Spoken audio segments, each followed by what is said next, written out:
ये जो दलित नेता है, जो पिछड़े नेता हैं, जो जीत करके पार्लियामेंट में गए हैं, मोदी जी के साथ गए हैं और मोदी जी कहते हैं कि हम संविधान के साथ हैं, आरक्षण के साथ हैं, तो आप संविधान को 9वीं अनुसूची में क्यों नहीं डाल रहे हैं? यूपीएससी में आरक्षण हो, जो आईएएस आईपीएस बन सकता है, तो सुप्रीम कोर्ट हाई कोर्ट में जज क्यों नहीं आरक्षण से बनेगा? एक ही परिवार का वहाँ कॉलेजियम सिस्टम से जज बने हुए हैं, तो हम लोग ये विरोध करते हैं। नमस्कार, हमारा नाम है समरीन और आपने देखना शुरू कर दिया है लाइव सिटीज।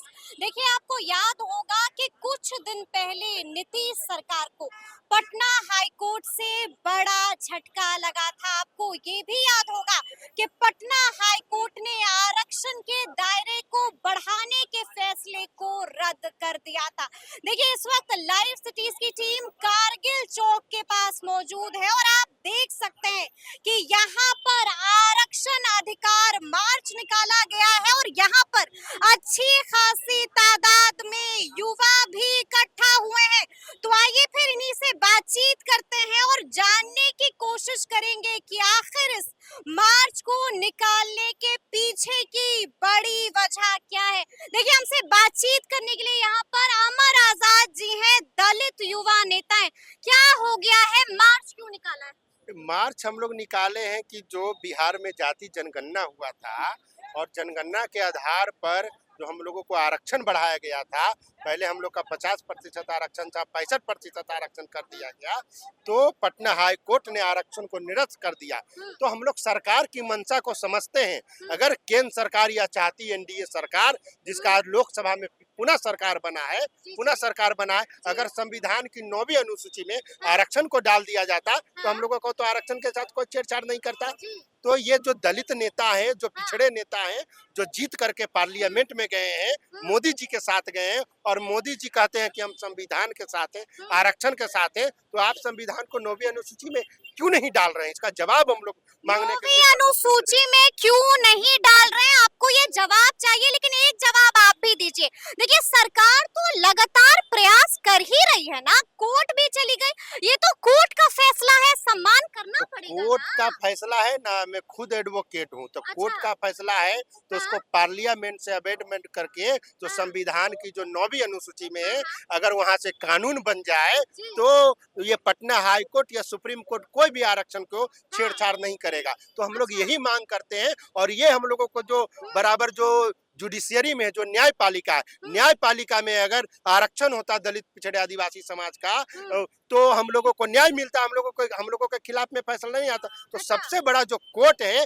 उसमें आरक्षण की मांग करते हैं। जब यूपीएससी में आरक्षण हो, जो आईएएस आईपीएस बन सकता है, तो सुप्रीम कोर्ट हाई कोर्ट में जज क्यों नहीं आरक्षण से बनेगा? एक ही परिवार का वहाँ कॉलेजियम सिस्टम से जज बने हुए हैं। तो हम लोग ये विरोध करते हैं कि सरकार जल्द से जल्द न्यायपालिका में आरक्षण और निजी क्षेत्र में आरक्षण आए। अभी देखें, पूरे बिहार में जब से सरकार बनी है, पूरे बिहार में दलितों की हत्या हो रही है, किसी का हाथ काट दिया जा रहा है, किसी को मर्डर कर दिया जा रहा है, तो इसके खिलाफ कौन बोलेगा? सरकार ही ना होती है। जो मुख्यमंत्री का काम है, प्रधानमंत्री का काम है कि नागरिकों को संरक्षण प्रदान करना। तो हम लोग चाहते हैं कि पूरे देश में जाति जनगणना हो और उसके आधार पर जिसकी जितनी संख्या भारी उसकी इतनी हिस्सेदारी के आधार पे आरक्षण मिले। आरक्षण अगर नहीं मिलेगा तो पूरे बिहार में आरक्षण एक कोहराम मचा देंगे पूरे बिहार में। बिहार में पटना से लेकर दिल्ली तक चले जाएंगे हम लोग, एकदम पूरे बिहार में। आप लोगों की आवाज जो है, जो अभी पटना से उठी है, ये आवाज दिल्ली में भी गूंजेगी, दिल्ली तक भी जाएगी और सरकार में हलचल मच चुका है। सरकार में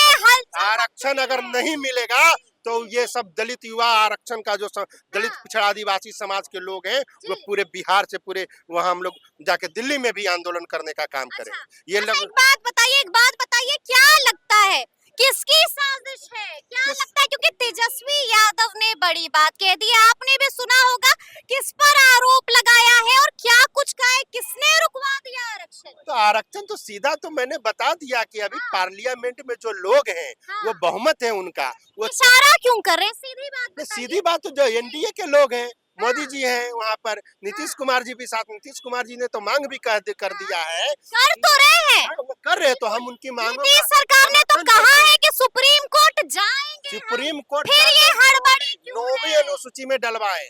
आप पार्लियामेंट में अमेंडमेंट करवाएं और 9वीं अनुसूची में आरक्षण को डलवाइए, जिसके कारण हम लोगों को सड़कों पे ना उतरना पड़े। नहीं तो कोई भी, अभी देखिए पूरे देश में जाति जनगणना होगा, हर जगह स्टेट में आरक्षण बढ़ेगा। 9वीं अनुसूची में अगर डला जाता, अभी 9 मार्च को ही जो पूरा कोर्ट का कार्रवाई पटना हाई कोर्ट में पूरा हो गया था, मगर उस समय लोकसभा का अगर ये आदेश आता, ये फैसला आता कि आरक्षण हटा दिया, तो तेजस्वी ने एक भी सीट बिहार में एनडीए को नहीं मिलता। अच्छा, तेजस्वी ने जो बोला है, क्या उस बात से सहमत है? बिल्कुल सहमत है। क्या बोला है तेजस्वी ने बोला कि ये सब केंद्र सरकार की चाल है, ये सब जो आरक्षण को इस तरह से करवा रहा, वो बीजेपी को कटघरे में लाकर खड़ा कर दिया तेजस्वी। कटघरा नहीं, अगर आरक्षण का समर्थक है बीजेपी, एनडीए में नीतीश कुमार जी हैं, जदयू का मांग है, उनके पार्टी के राष्ट्रीय कार्यकारिणी का प्रस्ताव है कि 65% आरक्षण, बिहार को विशेष राज्य का दर्जा। आपको भी लगता है कि बीजेपी वालों ने ऐसा किया है? बिल्कुल, बीजेपी वालों ने रुकवा दिया? बिल्कुल बिल्कुल बिल्कुल, अगर बीजेपी चाहेगी तो कल का कल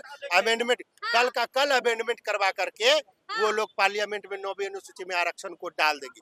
ये सब हम लोग, इसलिए हम लोग पूरे आंदोलन कर रहे हैं, सड़कों पे उतर रहे हैं। सड़कों पर उतरने से पहले क्या किसी नेता के पास भी गए थे? क्या किसी नेता से बातचीत हुई है इसको लेकर? सब नेता को हम लोग बात किए हैं। सब नेता मतलब कौन आप जो बिहार का जो नेता है ना, कौन नेता, आप लोग जानते हैं, जो एनडीए में चाहेंगे कि आप नाम भी बताइए, ट्विटर के माध्यम से नाम भी बताइए, किस किस से? नीतीश कुमार जी हैं। नीतीश कुमार जी से मुलाकात? पासवान जी क्या बोले थे चुनाव से पहले? नहीं, आपकी मुलाकात चुनाव के पहले नीतीश कुमार जी क्या बोले? नहीं, आपकी मुलाकात, मेरा सीधा सवाल है। किसी से नहीं की है मुलाकात, किसी से नहीं की है। बिना मुलाकात किए हुए सड़कों पर आप क्यों नहीं उतरेंगे सड़कों? ये हमारा अधिकार है। वो अगर तो पहले आपको मिलना चाहिए, अपनी बात हम लोग उनके पास बात पहुंचाए हैं, सोशल मीडिया के माध्यम से, मीडिया के माध्यम से, मगर मुलाकात नहीं सुनने के लिए वो सब तैयार नहीं है आरक्षण के विषय पे। क्या आपने मिलने का समय मांगा? हाँ, हम लोग मिलने के लिए प्रयास किए हैं बहुत सारे नेताओं को।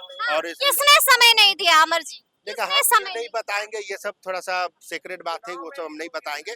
मगर जो जितने भी दलित नेता हैं, जितने भी पिछड़े समाज के नेता हैं, सब लोग को हम लोगों ने मोबाइल से सूचित किया है कि इस तरह का मामला है, अगर आप लोग नहीं आवाज उठाइएगा तो हम लोग सड़कों पे आंदोलन करेंगे। नहीं आवाज उठाइएगा तो सड़कों पर आंदोलन करेंगे। क्या नाम है आपका? जी, मेरा नाम अमरजीत कुमार हुआ। अमर जी, आप क्यों यहाँ पर आ गए? अमर नाम है या अमरजीत नाम है? जी, अमरजीत। अमरजीत क्यों आए? देखिए, हम लोग कोर्ट का जो 65% रिजर्वेशन पे जो आदेश आया है, तो हम यही मीडिया के माध्यम से कहना चाहते हैं कि जिस तरह से EWS आरक्षण 50% से अधिक बढ़ा के दिया गया, तो वो असंवैधानिक नहीं था। और जब 65% रिजर्वेशन लागू करने की बात आई तो ये संवैधानिक। कोर्ट का फैसला है ना? कोर्ट के फैसला है तो कोर्ट का फैसला तो जाएंगे। कोर्ट का फैसला तो हम लोग सुप्रीम कोर्ट जाएंगे। हम लोग सुप्रीम कोर्ट सरकार तो कह रही है कि हम सुप्रीम कोर्ट जाएंगे। तो सरकार के साथ है हम लोग। अगर सरकार के आगे चले सरकार, हम लोग पीछे चलने को तैयार है। सरकार के साथ नहीं है।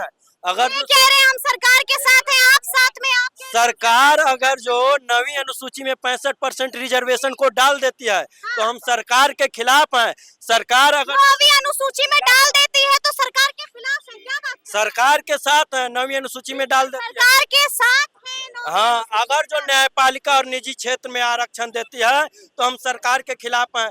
बिहार में जो है लगातार दलितों की हत्या हो रही है। न यहाँ के बिहार के जो है एक भी दलित नेता जो अपने आप को बिहार के बड़ा दलित नेता मानते हैं, चिराग पासवान जी और जीतन मांझी जी बिहार के टॉप में दलित नेता है, लेकिन एक भी दलितों की हत्या पर एक बार नहीं बोलते हैं, एक बार भी ट्वीट नहीं करते हैं। ये दलितों का केवल वोट लेना चाहते हैं और उनकी लाशों। दलित समाज उनसे नाराज हो गया? बिल्कुल, दलित समाज उनसे नाराज है, केंद्र सरकार से नाराज है। केंद्र सरकार से नाराज है, चिराग पासवान से नाराज है, जीतन राम मांझी से नाराज है। क्या नाम है? बहन एडवोकेट रामेश्वर ठाकुर, मैं सोशल जस्टिस। वकील साहब एक बात बताइए। देखिए, आपको मालूम है कि मामला कोर्ट का है, लेकिन फिर भी तमाम लोग सड़कों पर। मामला न्यायालय का तो है, आप मानना पड़ेगा ना। सुनिए, मामला न्यायालय का है। उस आरक्षण को पुनः बहाल करो। ये 1940 जी, आप अपनी बात। आर्टिकल 340 को पूरा करने के लिए पहला संविधान संशोधन 18 जून 1951 में हुआ, जिसके तहत आर्टिकल 15(4) और 16(4) को जोड़ा गया। वो किसके लिए जोड़ा गया था? वो दबे कुचले कमजोर depress class, most backward, extremely backward class, यानी वंचित वर्गों चाहते क्या के है लिए। वकील साहब? मैं ये वो जब आपने कहे कि न्यायालय के सवाल है, तो 1951 में 15(4) 16(4) जोड़ा गया। उसके तहत अभी बीजेपी की सरकार पिछले साल मैंने वो आर्टिकल में 15(4) 16(4) में क्लॉज जोड़ करके और ईडब्ल्यूएस का वो रिजर्वेशन ले लिए। हमारे लोग जो हाथ उठाकर उनको समर्थन कर दिया। आज बिहार में अगर से सर्वे हुआ, जो डाउन टोडल के लोग हैं, जो वंचित वर्ग के लोग हैं, जो शोषित वर्ग के लोग हैं, उनकी जनसंख्या सर्वे अब आगे क्या? वो सर्वे पर 37% आया और शेड्यूल कास्ट का भी जनसंख्या बढ़ा। अब आगे क्या? ये 65% का जो कैप है, वो 65% चलिए, का जी, कैप जी, जी। दोहरी नहीं होनी। लग रहा है आपको? अब क्या? आगे क्या? अब क्या हम लोग आंदोलन करेंगे जब बिहार का दलित पिछड़ा समाज का नेता नहीं सुनेगा हम लोगों का आवाज का। वोट लेकर के वो लोग सांसद मंत्री बन गए, तो हम लोगों का तो सड़क है, हम लोग सड़क का अधिकार है हम लोगों का, सड़क पे आंदोलन करेंगे। सड़क और पर आंदोलन हाँ, नहीं बिल्कुल। होगा। तो देखा आपने कि क्या कुछ कहा है यहाँ पर मौजूद लोगों ने। देखिए साफ साफ बता दिया है कि हम आगे आगे क्या कुछ करने जा रहे हैं। तो फिर ये पूरी बातचीत आपको कैसी लगी है, कमेंट करके हमें जरूर बताइएगा। तो ऐसे तमाम अपडेट्स के लिए ऐसे ही हमारे साथ बने रहिएगा और देखते रहिएगा लाइव सिटीज। बहुत शुक्रिया।